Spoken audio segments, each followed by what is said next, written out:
Hello बच्चों, चलिए आज हम एक नया टॉपिक स्टार्ट करेंगे in the chapter electrostatics which is called electric field. और इलेक्ट्रिक फील्ड को समझने के लिए हम एक छोटा सा एग्जांपल लेते हैं जो हमारी डेली लाइफ से कनेक्टेड है। फॉर एग्जांपल, जब आप अपने मोबाइल का हॉटस्पॉट ऑन करते हो तो आपको पता है कि जो सराउंडिंग है या एनवायरनमेंट है उस पर्टिकुलर मोबाइल के आसपास एक वाईफाई सिग्नल्स डेवलप हो जाते हैं। और उस वाईफाई सिग्नल्स में जब आप दूसरे मोबाइल को लाते हो और उसका वाईफाई ऑन करते हो तो वो दूसरा मोबाइल जो है वो फर्स्ट मोबाइल से कनेक्ट हो जाता है। तो ठीक उसी तरीके से जब एक चार्ज के अराउंड भी एक ऐसा ही एनवायरनमेंट या ऐसा ही रीजन क्रिएट होता है जिसमें अगर आप किसी अदर चार्ज को लेके आओगे, लेट्स से Q नॉट, और उस चार्ज को नाम दिया जाएगा टेस्ट चार्ज। ठीक है ना, टेस्ट चार्ज नाम दे रहे हैं। So it will experience a force, either it will be attractive in nature और it will be repulsive in nature. तो हमने क्या धारणा बनाई है, हमने इससे एक इमेजिनरी कॉन्सेप्ट निकाला कि इस चार्ज के अराउंड जो क्या है सोर्स चार्ज क्यों बोल रहे हैं, क्योंकि इसकी वजह से इस पे इफेक्ट देख रहे हैं। तो इस सोर्स चार्ज की वजह से इसके आसपास एक रीजन में जो भी स्ट्रेंथ डेवलप हुई है जिससे कि ये दूसरे चार्ज पे फोर्स लगा पा रहा है, वहां हमने नाम दिया वाईफाई और यहां हम नाम दे रहे हैं इलेक्ट्रिक फील्ड। मतलब ये अपने चारों ओर एक इलेक्ट्रिक फील्ड जनरेट कर रहा है। उस फील्ड में अगर मैं किसी और चार्ज को लेके आऊंगी तो वो चार्ज जो है वो फोर्स ऑफ अट्रैक्शन या फोर्स ऑफ रिपल्शन फील करेगा। अब उस इलेक्ट्रिक फील्ड की स्ट्रेंथ को ही नापने के लिए, strength of electric field is called electric field intensity, is called electric field intensity. ठीक है, मतलब कि कितना स्ट्रॉन्ग फोर्स होगा वो, उस स्ट्रेंथ को नापने के लिए, उसके आसपास के रीजन में उस स्ट्रेंथ को नापने के लिए हमने एक वर्ड डिफाइन किया which is called electric field intensity. Electric field तो बिल्कुल वाईफाई की तरह हो गया और उस वाईफाई के स्ट्रेंथ को नापने के लिए हमने डिफाइन दिया इलेक्ट्रिक फील्ड इंटेंसिटी। तो क्या फॉर्मूला बनेगा इसका? सो फॉर्मूला विल बी, तो सबसे पहले इलेक्ट्रिक फील्ड इंटेंसिटी की डेफिनेशन देखते हैं। Electric field intensity, electric field intensity, so it is the force experienced by, क्या दी गई इसकी definition? It is the force experienced by unit positive test charge, unit positive test charge in the surrounding of source charge.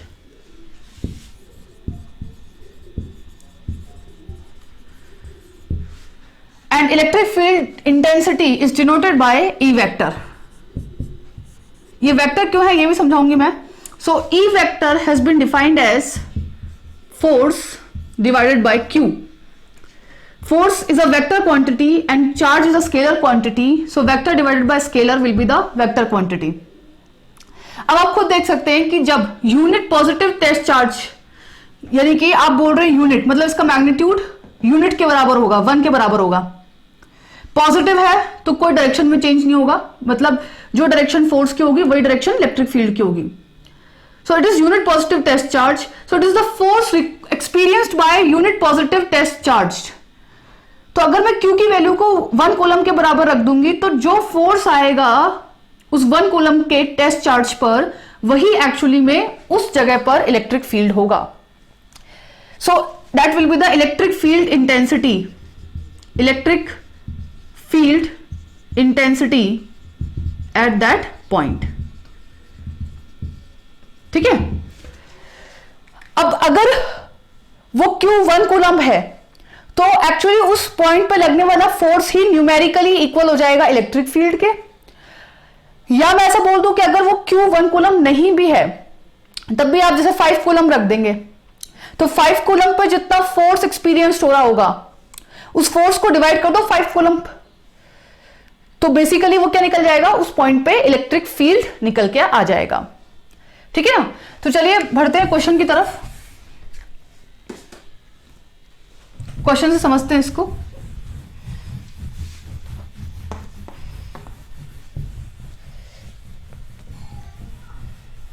चलिए next देखते हैं कि motion of charge particle,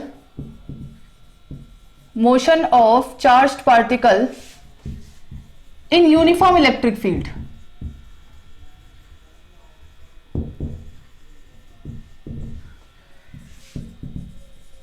ठीक है, uniform word से क्या समझते हो आप?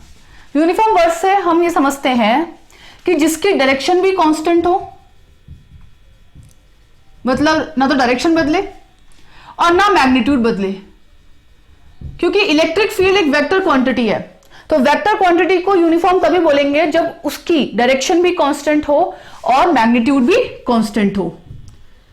ठीक है, तो जैसा कि अगर मान लीजिए मैंने बोला कि ये एक मास m है, ठीक है, और ये डिस्टेंस मान लो मैंने बोल दी d, और इसका साइज मैंने नेग्लिजिबल बोला हुआ है, और मैंने बोला कि इलेक्ट्रिक फील्ड मैंने इस डायरेक्शन में ऑन कर दिया, ठीक है, by any other external mean, electric field इस डायरेक्शन में। तो आपने देखा जो फोर्स की डायरेक्शन होगी वही इलेक्ट्रिक फील्ड की डायरेक्शन होगी, ठीक है ना, अगर पॉजिटिव चार्ज है तो। सो अगर मुझसे कोई पूछे कि क्वेश्चन क्या पूछे मुझसे, at what time it will hit the wall, and second with what speed it will hit the wall,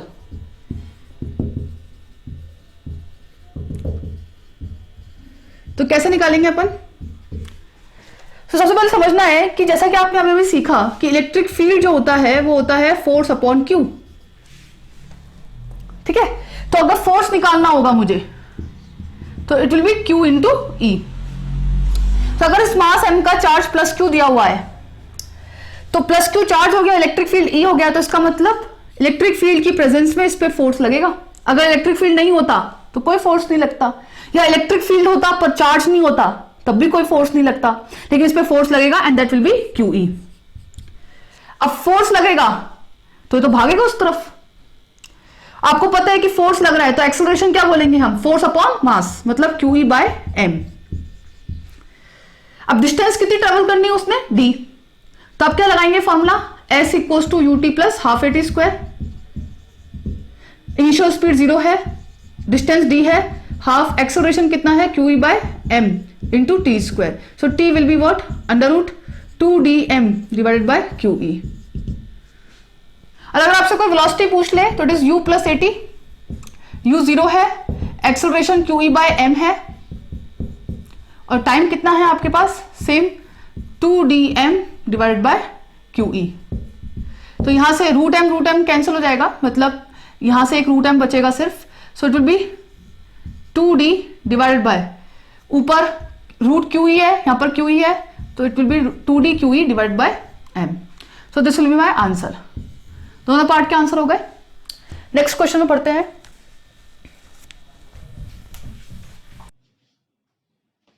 चलिए नेक्स्ट क्वेश्चन की तरफ बढ़ते हैं, जिसमें आपको कुछ इस तरीके से अरेंजमेंट दिया हुआ है। इसकी दूरी जो है प्लेट्स वो L दी गई है, और प्लेट्स के बीच की जो डिस्टेंस है वो डी दी गई है, ठीक है, और एक पॉइंट चार्ज है जिसका चार्ज तो प्लस क्यू है और मास m है, ठीक है, और उसकी दूरी यहां से d/2 दी गई है। तो इसमें पूछा है कि what should be the minimum speed of projection, what should be the minimum speed of projection, minimum speed of projection if particle, so that particle does not hit the plate, does not hit the plate. और इसमें एक और condition दी गई है जिसको आपको ध्यान रखना होता है, नेग्लेक्ट ग्रेविटी। ये आपको सवाल में दिया गया है, ठीक है। तो क्या हो रहा है कि इसका मोशन, जहां पर वेलोसिटी आपको इस तरफ दी गई है, ग्रेविटी है नहीं, मतलब नीचे कोई फोर्स नहीं लग रहा। और एक फोर्स क्यों लगेगा, क्योंकि इसमें आपको इलेक्ट्रिक फील्ड दिया गया है ऊपर की तरफ, जो मैं क्वेश्चन में मेंशन करना भूल गई अभी, which is E. It will be given in the question, ठीक है। ई दिया हुआ है आपको क्वेश्चन में, डी दिया हुआ है, एल दिया हुआ है, +2 चार्ज दिया हुआ है और एम दिया हुआ है। वी निकालना है आपको, ठीक है। तो आपको क्या निकालना है कि what should be the minimum projection of speed, ठीक है, so that particle does not hit this plate और दिस प्लेट, है ना।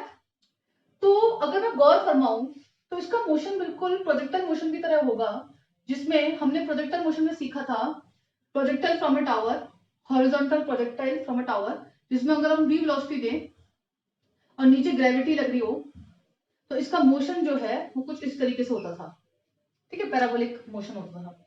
तो यहाँ वेलोसिटी इस तरफ होगी और फोर्स इस तरफ होगा। तो आप ये पढ़ चुके हो कि इसका जो पाथ होगा वो कुछ इस तरीके से होगा, लाइक दिस, लाइक दिस। और मैंने पाथ में बहुत सटीक तरीके से बनाया है, मैंने बस जस्ट जहां प्लेट एंड हुई है वहां पर इसको टच कराया है, ठीक है। मैं इस पाथ को ऐसे बनाती तो ये प्लेट हिट कर जाएगा, और अगर मैं पाथ को ऐसे भी बनाऊंगी तब भी रॉन्ग होगा, क्योंकि यहाँ पर फिर मिनिमम ही रहेगा। मिनिमम के केस में जब ये प्लेट को क्रॉस कर दे ना, तब यहां से दूरी नहीं होनी चाहिए, मतलब ये जस्ट सटता हुआ पास करे, टच भी ना करे और बिल्कुल पास से होके गुजर जाए, तभी उस केस में वो क्या कहलाएगा, मिनिमम। क्यों कहलाएगा, आप खुद देखिए कि यहाँ पर जब हम रेंज की बात करते थे, ये रेंज की बात करते थे, ठीक है ना। तो ये रेंज कैसे निकालते थे, आप निकालते थे कि horizontal velocity v into time taken to reach the ground. तो time taken to reach the ground कैसे निकल के आता था, अगर ये हाइट h है, हाइट ऑफ टावर कितनी है h, तो इट शुड बी 2h/g। तो हाइट ऑफ टावर तो फिक्स है, जैसे कि यहाँ पर d/2 फिक्स है, अगर ये d/2 है तो ये भी d/2 है, ठीक है ना। बस हमें उल्टा देखना पड़ रहा है, ये चीज उल्टा देखना पड़ रहा है हमें। वहां तो हमें ऐसे देखना पड़ रहा था, यहाँ हमें ऐसे देखना पड़ रहा है। तो ये तो हाइट ऑफ टावर की तरह बिहेव करेगा, मतलब दिस विल बी d/2।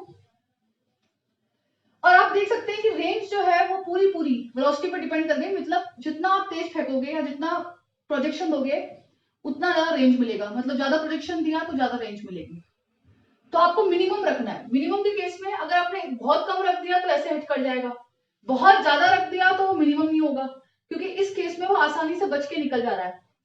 तो मतलब ये वाला केस सुटेबल कर रहा है मुझे, तो मैं इसको मिटा दूंगी और मैं इसको मिटा दूंगी, ठीक है, लाइक दिस।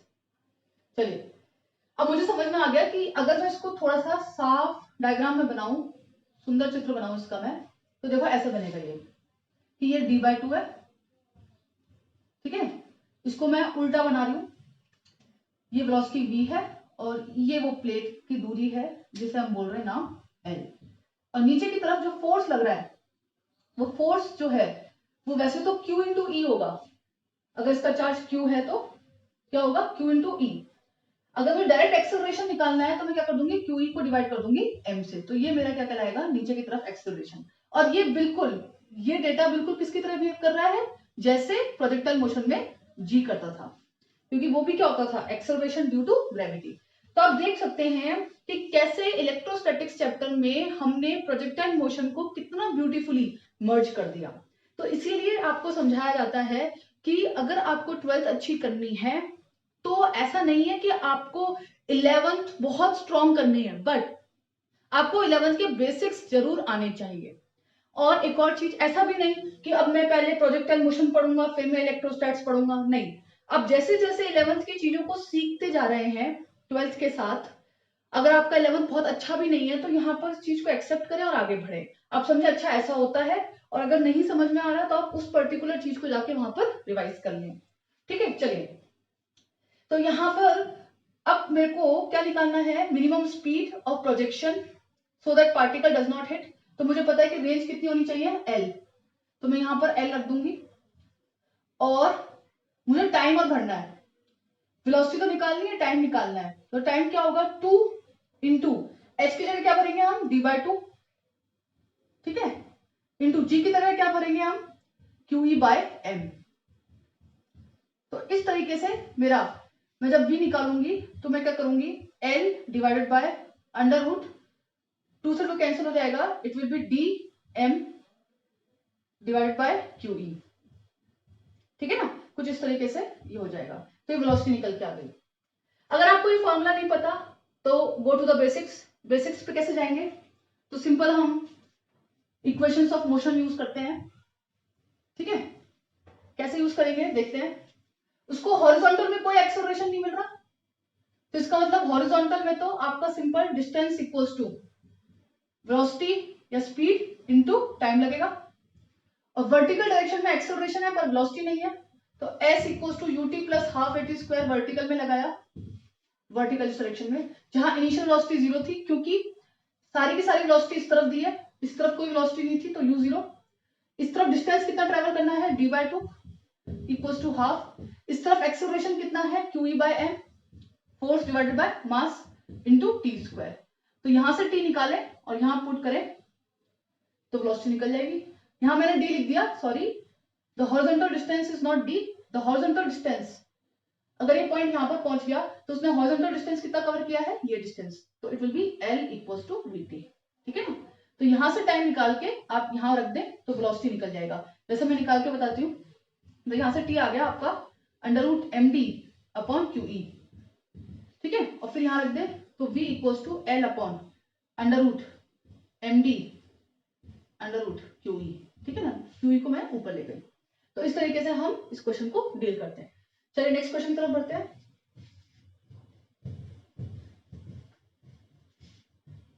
चलिए बढ़ते हैं नेक्स्ट क्वेश्चन की तरफ, जिसमें हम लोग देखेंगे कि एक बॉब है। ठीक है, सिंपल पेंडुलम होता था ना वैसा कुछ। इसका मास m है, इसका चार्ज +2 दे दिया, और इस डायरेक्शन में हमने इलेक्ट्रिक फील्ड लगा दिया। ठीक है ना, ये electric field. So you have to find the maximum angle, find the maximum angle rotated by bob. ठीक है, या उसको आप ऐसा भी बोल सकते हो, और maximum deflection of the thread. ठीक है ना, क्यों होगा डिफ्लेक्शन वो समझते हैं पहले। तो आप समझ सकते हैं कि ये इस मास पर चार्ज +q दिया हुआ है, इलेक्ट्रिक फील्ड इस डायरेक्शन में है, तो वो इस डायरेक्शन में फोर्स लगाएगा। तो वो ऐसे तो सीधा जा नहीं सकता क्योंकि थ्रेड है, थ्रेड का बाउंडेशन है। ठीक है ना, वो ऐसा सीधा जाएगा तो फिर लेंथ ज़्यादा हो जाएगी, ये परपेंडिकुलर होगा तो ये लेंथ की तरह बिहेव करेगा ना, हाइपोटेन्यूज की तरह। तो ऐसे तो जा ही नहीं सकता, वो कुछ इस तरीके से सर्कुलर मोशन करेगा। ठीक है ना, तो कुछ यहां जाके वो मान लो रुक गया, जैसा कि क्वेश्चन में बोला है। तो आपको ये निकालना है, ये एंगल कितना होगा, है ना, maximum angle rotated by Bob. So let's say it is called theta max, है ना। इसको नाम अभी अपन सिंपल थीटा ही बोल देते हैं, क्योंकि हर जगह फिर थीटा मैक्स लिखना पड़ेगा।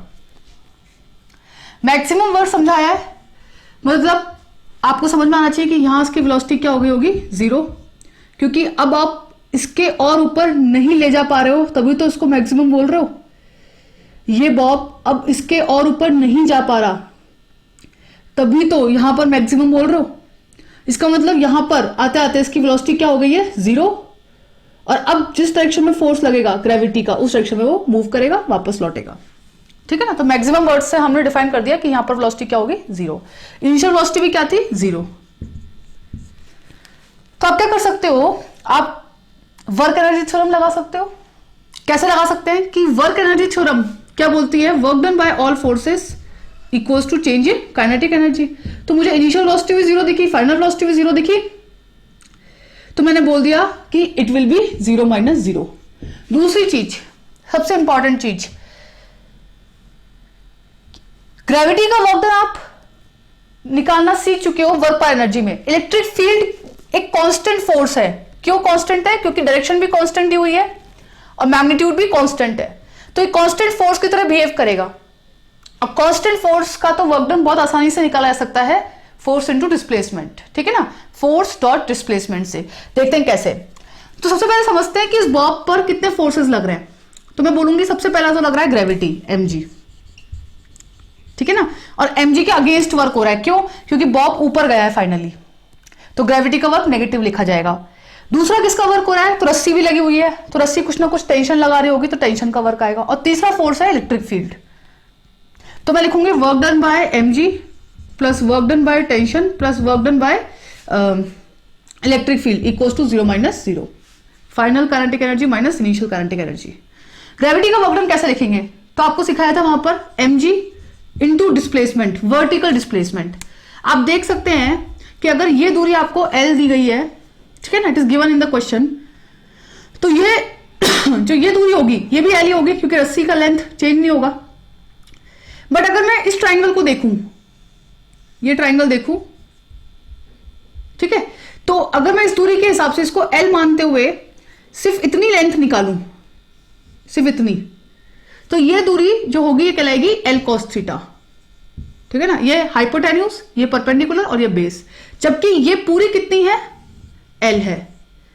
तो इसका मतलब इस दूरी को अपन क्या लिख सकते हैं? इस दूरी को, इसको लिख सकते हैं L minus L cos theta, ठीक है। तो मैं लिखूंगी L minus L cos theta, क्योंकि ये डिस्प्लेसमेंट हुआ है अपना। डिस्प्लेसमेंट तो ऐसे बोलो डिस्टेंस ट्रेवल तो ये है, बट मुझे वर्टिकल डिस्प्लेसमेंट से मतलब होता है ग्रेविटी के केस में। तो mg force into vertical displacement, और चूंकि फोर्स नीचे है और डिस्प्लेसमेंट ऊपर हुआ है नेट, तो अपन बाहर लगा देंगे माइनस साइन। आपको पता है कि टेंशन का वर्क डन जो होता है वो सिस्टम पर 0 होता है, नेट वर्क डन। ये हमने वर्क पर एनर्जी में पढ़ा है, नहीं याद है तो आप समझ लीजिए कि टेंशन का वर्क डन क्या होता है? 0। इसका सिंपल सा लॉजिक है कि रस्सियां खुद से कोई काम नहीं कर सकती, रस्सियां एक माध्यम है या मीडियम है किसी फोर्स के वर्क को ट्रांसफर करने का, ठीक है ना। तो ये 0 हो जाएगा। इलेक्ट्रिक फील्ड का वर्क डन कैसे लिखेंगे? तो इलेक्ट्रिक फील्ड का वर्क डन भी हम सेम उसी लॉजिक से लिखेंगे कि फोर्स ऑफ ग्रेविटी अगर वर्टिकल था तो हमने फोर्स लिखा, कांस्टेंट फोर्स था, और वर्टिकल डिस्प्लेसमेंट लिया। अब हम इलेक्ट्रिक फील्ड का वर्क डन भी उसी हिसाब से लिखेंगे कि इलेक्ट्रिक फील्ड हॉरिजॉन्टल डायरेक्शन में है, तो हम फोर्स लिखेंगे क्या? QE, ये तो फोर्स हो गया, E तो सिर्फ इलेक्ट्रिक फील्ड है, Q इंटू E क्या हो गया? फोर्स। और फिर हॉरिजॉन्टल डायरेक्शन में ही हम डिस्प्लेसमेंट लिखेंगे। ये सब सीखते हैं अपन वर्क पर एनर्जी में, ठीक है ना, हॉरिजॉन्टल डायरेक्शन में। तो हॉरिजॉन्टल डायरेक्शन में गया तो वैसे, ये वर्टिकल डिस्प्लेसमेंट कहलाएगा, और ये चीज क्या कहलाएगी? Horizontal displacement. मतलब इस लेंथ को मैं निकाल सकती हूं L sin थीटा, ठीक है ना, L sin theta equals to 0 minus 0। बहुत ध्यान से समझेंगे, फिर से समझेंगे कि vertical force into vertical displacement, बाहर माइनस साइन इसलिए आया क्योंकि फोर्स नीचे, डिस्प्लेसमेंट ऊपर। Horizontal force into horizontal displacement, दोनों की डायरेक्शन सेम थी, दोनों राइट में जा रहे हैं, ठीक है। वो ऐसे गया लेकिन अल्टीमेट डिस्प्लेसमेंट जो है वो राइट में हुआ, ठीक है ना। पाथ कैसा भी हो, जैसे मान लो ये इनिशियल पॉइंट है, पाथ कुछ भी हो, लेट्स से यहां पर ये बी पहुंच गया, तो आप क्या करोगे? आप इन दोनों को मिला दो, ये आपका नेट डिस्प्लेसमेंट है, और वर्टिकल डायरेक्शन में ये वाला डिस्प्लेसमेंट वर्टिकल डिस्प्लेसमेंट कहलाएगा और ये डिस्प्लेसमेंट हॉरिजॉन्टल डिस्प्लेसमेंट कहलाएगा, ठीक है ना। अब इसको सॉल्व करते हैं क्योंकि हमें निकालना है थीटा। तो अपन क्या करेंगे? देखो L तो अपना कैंसिल हो जाएगा, कॉमन लेके कैंसिल, ठीक है। तो यहां से मैं इसको लेके जाती हूं उधर, so it will be QE sin theta equals to mg 1 minus cos theta, ठीक है। चलिए अब इसको सॉल्व करते हैं कैसे, क्योंकि ट्रिग्नोमेट्रिक फंक्शन बनाया। So I will write sin theta is 2 sin theta by 2 cos theta by 2 equals to mg, और 1 माइनस cos 2 थीटा मानते हुए इसको लिख देंगे 2 sin स्क्वायर थीटा बाय 2। तो मेरा एक 2 कैंसिल हो जाएगा यहां से, और एक साइन कैंसिल हो गया यहां से, तो ये क्या बच रहा है देखते हैं इधर, इसको सॉल्व करते हैं इधर। So it is QE by mg, ठीक है ना, इक्वल्स टू साइन है यहां पर QE बाय mg, mg को नीचे लिया है और साइन उधर है और cos को उधर ले जाएंगे, सो it will B tan theta by 2, ठीक है। सो यहां से अगर मैं फर्दर सॉल्व करूं, इधर लेके आ रही हूं मैं उसको, सो क्या लिखेंगे, पहले तो 2 को ले जाए, सॉरी पहले tan इनवर्स ले, तो theta by 2 equals to tan inverse QE by mg, so theta equals to 2 tan inverse QE by mg।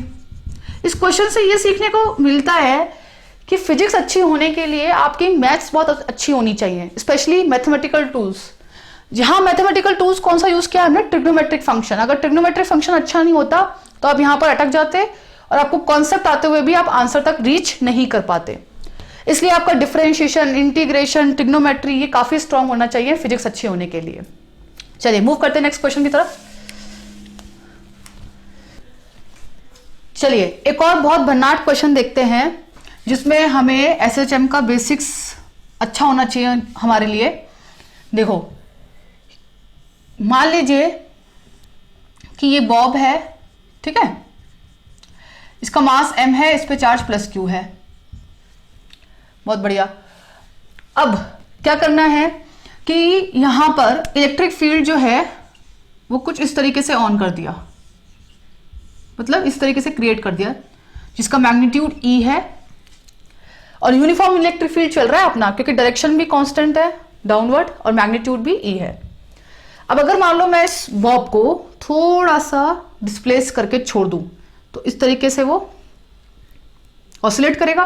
और याद करो कि अगर इलेक्ट्रिक फील्ड नहीं होता और इसकी लेंथ मैंने L दी हुई होती तो आप क्या बोलते हैं, उसका टाइम पीरियड क्या होता, L/G। याद आ रहा है, एसएचएम में पढ़ा था सिंपल पेंडुलम। तो ठीक उसी में हमने कुछ चेंजेस किए हैं। अब की बार हम बोल रहे हैं कि ग्रेविटी तो लगी रही है, ग्रेविटी तो है ही, उसके साथ साथ डाउनवर्ड डायरेक्शन में इलेक्ट्रिक फील्ड भी है और चार्ज उस पर प्लस क्यू है। अगर चार्ज प्लस क्यू नहीं होता तो इस इलेक्ट्रिक फील्ड का कोई रोल नहीं बचता, क्योंकि फोर्स ही नहीं लगता। ठीक है, तो प्लस क्यू भी है, इलेक्ट्रिक फील्ड भी है, मतलब इस पे प्लस क्यू ही नीचे की तरफ लगेगा। अब उस प्रेजेंस में आपको ये ऑसिलेट कर रहा है तो उसका टाइम पीरियड निकालना है। So find time period of small oscillations.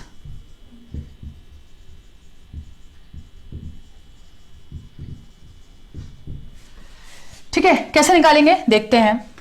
तो देखो हमने एसएचएम में जैसे बेसिक से स्टार्ट किया था कि हम क्या करते थे, थोड़ा सा डिस्प्लेस कराते थे इस बॉब को।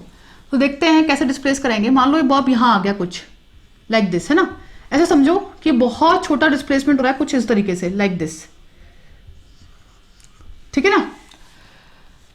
अब अगर मान लो मैं इस दूरी को x मान लू, x, और ये दूरी मान लो l है, तो उस थीटे को लिखा जा सकता है थीटा, क्योंकि बहुत छोटा है तो sine theta will be what, x/l, perpendicular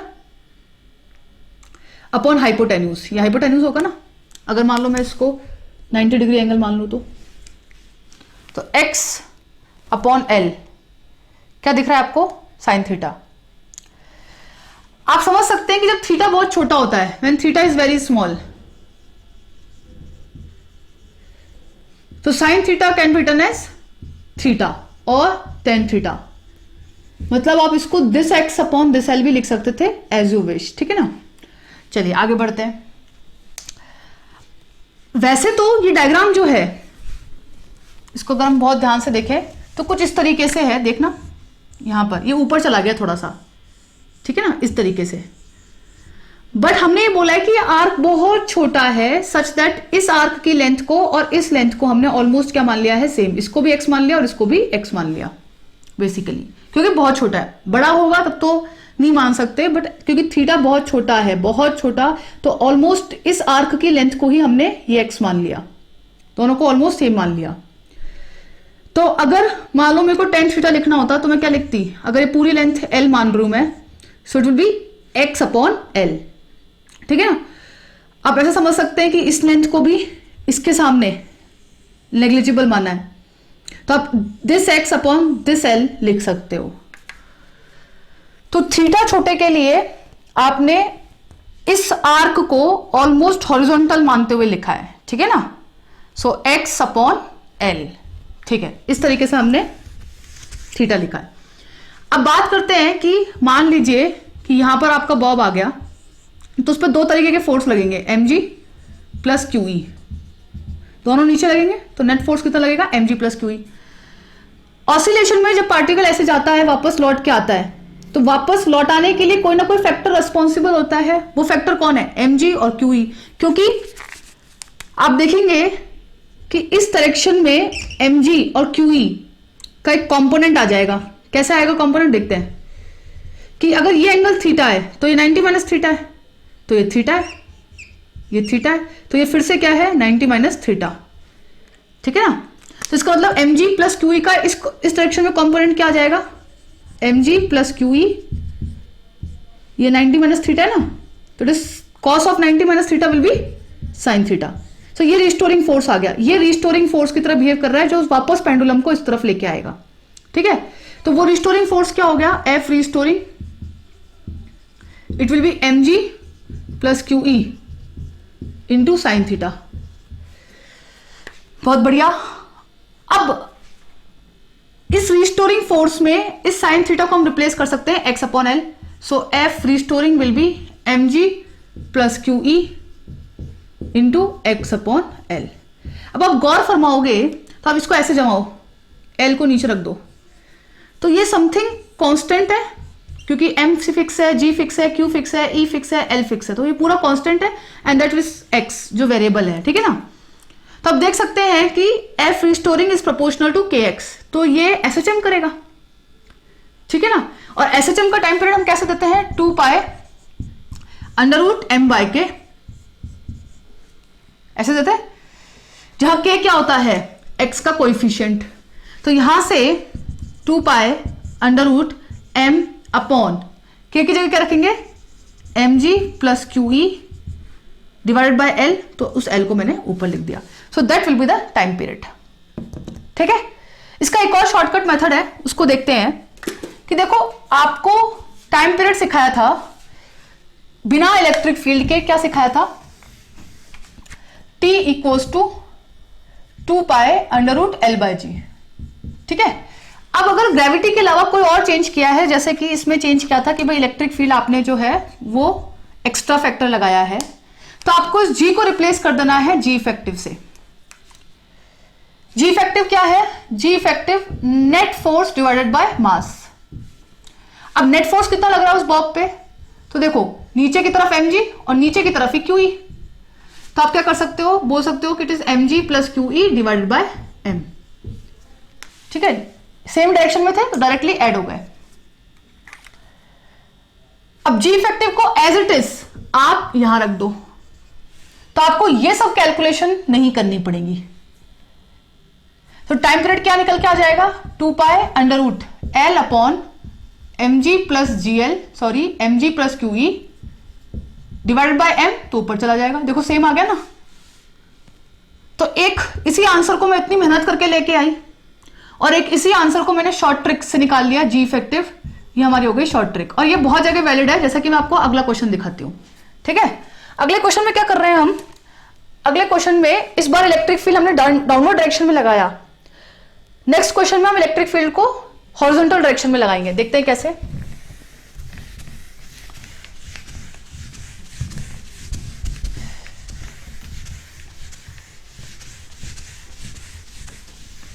देखो मान लो ये सेम बॉब है, सेम मास m और सेम चार्ज प्लस q, लेकिन अब की बार इलेक्ट्रिक फील्ड जो है वो हम अब की बार इस डायरेक्शन में लगा रहे हैं E, और ग्रेविटी तो अपनी वही इस डायरेक्शन में लगेगी g।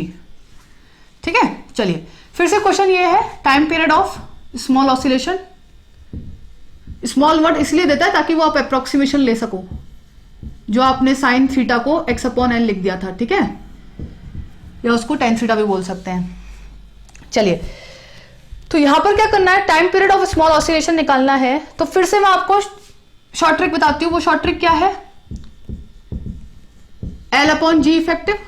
अगर कुछ भी नहीं होता तो सिंपल L अपॉन जी होता, सिंपल पेंडुलम का टाइम पीरियड जो हम SHM चैप्टर में पढ़ते हैं, सिंपल हार्मोनिक मोशन में। अगर आपने कुछ एक्स्ट्रा फोर्स लगाया, जैसे कि यहां पर इलेक्ट्रिक फील्ड की वजह से आएगा इस डायरेक्शन में, तो आप उस जी को रिप्लेस कर दो जी इफेक्टिव से, where g effective is what? Net force divided by mass. Net force क्या होगा? तो देखते हैं। इस बॉब पर एक तो इस तरफ लगेगा QE और एक इस तरफ लगेगा mg। क्या मैं अब इन दोनों फोर्स को डायरेक्टली ऐड कर सकती हूं? नहीं, दोनों ही वेक्टर क्वांटिटी है, तो मुझे अब नेट फोर्स कैसे लिखना पड़ेगा? It is under root of, क्योंकि 90 डिग्री का एंगल है तो a square plus B square लिख सकते हैं, under root of a square plus B square. So it will be Q E का स्क्वायर प्लस mg का स्क्वायर। ठीक है, ये तो मेरा नेट फोर्स हो गया, डिवाइडेड बाय मैं क्या करूंगी? m। और अब इस g इफेक्टिव को मैं रिप्लेस कर दूंगी यहां पर। So my time period will be what? 2 pi under root l upon q E का स्क्वायर प्लस mg का स्क्वायर। ठीक है, और इसके अपन बोल देते हैं कि पावर कितनी है? हाफ। और उस m को अपन जो नीचे आएगा उसको अपन ले आते हैं ऊपर। सो that will be my time period अगर मुझे length of the pendulum l दिया है।